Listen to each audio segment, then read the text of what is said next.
श्री शिवाय नमस्तुभ्यम। हर हर महादेव। देखिए आज की ये वीडियो बहुत ही खास होने वाली है क्योंकि आज के दिन है पौष मास का पहला मंगलवार और यह इस साल का पहला बड़ा मंगलवार है। तो इस मंगलवार को हम करेंगे कुछ उपाय। जो हम उपाय करेंगे वो कर्ज मुक्ति के लिए है। अगर आपने कर्ज बहुत ज़्यादा ले रखा है और आपका कर्ज है वो चुकता नहीं हो रहा है तो आज के दिन हमें इस उपाय को जरूर करना चाहिए। देखिए हमें इस बात का विशेष ध्यान रखना चाहिए कि मंगलवार और शनिवार को कभी भी हमें कर्ज नहीं लेना चाहिए। अगर हम मंगलवार और शनिवार को कर्ज लेते हैं तो वह जल्दी से चुकता नहीं होता है। हमें विशेषकर सोमवार, बुधवार और शुक्रवार के दिन कर्ज लेना चाहिए जो आसानी से उतर जाता है। देखिए पूज्य गुरुजी की कथा सुनकर समझकर समझाने का पूरा प्रयास करूंगी, इसलिए वीडियो को अंत तक जरूर देखना। और अगर आप भगवान शिव के अनंत भक्त हैं और बाबा बजरंगबली की कृपा पाना चाहते हैं तो चैनल को सब्सक्राइब जरूर करना। चलिए चलते हम पहले उपाय की ओर। पहला जो उपाय है बहुत ही खास उपाय है, बहुत ही अचूक उपाय है कर्ज मुक्ति के लिए।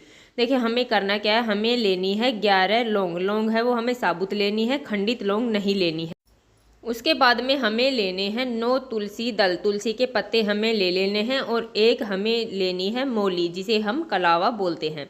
देखिए ये सब सामग्री लेकर हमें पहुंच जाना है हनुमान जी के मंदिर में। वहां पर जाने के बाद में हमें जो तुलसी की हैं वो 9 पत्तियां हमें लगा देनी है। पहले जैसे हम लौंग की एक लौंग लगाएंगे, फिर हमें तुलसी लगानी है, फिर हमें लौंग लगानी है, फिर तुलसी, ऐसे करके हमें एक अच्छे से माला तैयार कर लेनी है। गांठ लगाकर हमें इसे बांधना है, सुई का प्रयोग हमें नहीं करना है।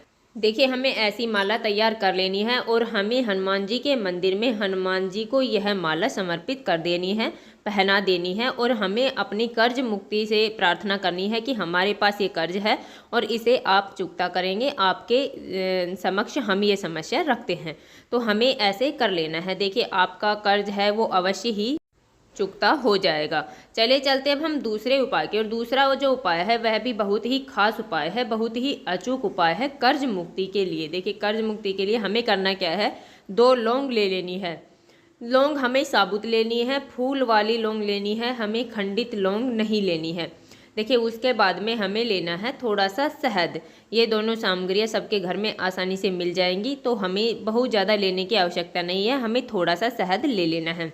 उसके बाद में हमें लेना है एक बेलपत्र। देखिए बेलपत्र है वो कटापटा बेलपत्र नहीं होना चाहिए, खंडित बेलपत्र नहीं होना चाहिए। अगर आपके पास बेलपत्र नहीं है तो आप भगवान शिव के मंदिर से बेलपत्र ले सकते हैं और उसे धोकर पुनः इस्तेमाल कर सकते हैं।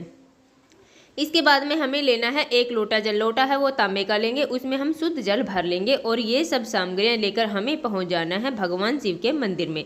देखिए वहाँ पर जाने के बाद में हमें पूजा प्रार्थना कर लेनी है। उसके बाद में हमें सबसे पहले जो हम बेलपत्र लेकर आए हैं उस एक बेलपत्र को हमें भगवान शिव के शिवलिंग पर कर्ज मुक्ति की अपनी प्रार्थना करके उसे हमें चिपका देना है। चिकना वाला साइड नीचे की तरफ होगा और डंडी का मुख जलाधारी की तरफ होगा। उसके बाद में हमारे पास जो 2 लौंग है उस 2 लौंग को हमें शहद में अच्छे से डुबो देना है, अच्छे से उन्हें भिगो लेना है। उसके बाद में वो दोनों लौंग हमें जहाँ पर हमने बेलपत्र समर्पित किया है वहाँ पर उसके ऊपर हमें वो दोनों लौंग समर्पित कर देनी है और अपनी मनोकामना वहाँ पर हमें बोल देनी है। देखिए उसके बाद में हमारे पास जो 1 लोटा जल है उस 1 लोटे जल को हमें भगवान शिव के शिवलिंग पर ऋण मुक्तेश्वर महादेव का स्मरण करते हुए वह 1 लोटा जल समर्पित कर देना है। देखिए ऋण मुक्ति के लिए हम ये उपाय कर रहे हैं तो हमें ऋण मुक्तेश्वर महादेव का स्मरण करना है। अचूक उपाय है, इस उपाय को आपको जरूर करना चाहिए। आप या 5 या 7 मंगलवार इस उपाय को कर सकते हैं। उसके बाद में आपका जो कर्ज है, आपका जो ऋण है वो चुकता चला जाएगा। देखिए चलते हैं अब हम तीसरे और अंतिम उपाय की ओर। तीसरा जो उपाय है वह भी बहुत ही खास उपाय है। हमें करने क्या है, हमें लेनी है 7 मसूर की दाल। देखिए लाल जो मसूर की दाल होती है वो हमें 7 दाने ले लेने हैं। उसके बाद में हमें लेना है थोड़ा सा गुड़ और 1 लोटा जल। लोटा है वो हम तांबे का लेंगे और उसमें हम शुद्ध जल भर लेंगे। देखिए इसके बाद में ये सब सामग्री लेकर हमें पहुंच जाना है भगवान शिव के मंदिर में। देखिए वहाँ पर जाने के बाद में जो 1 लोटा जल हम लेकर आए हैं उस 1 लोटे जल में हमने जो गुड़ लिया है उस गुड़ को हमें डाल देना है। देखिए यह हो गया गुड़ मिश्रित जल।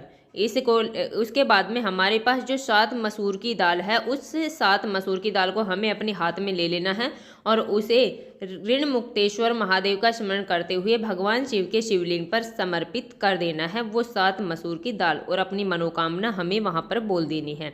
उसके बाद में हमारे पास जो 1 लोटा जल है, उस 1 लोटे जल को हमें श्री शिवाय नमस्तुभ्यम का जाप करते हुए भगवान शिव के शिवलिंग पर पूरा जल हमें समर्पित कर देना है।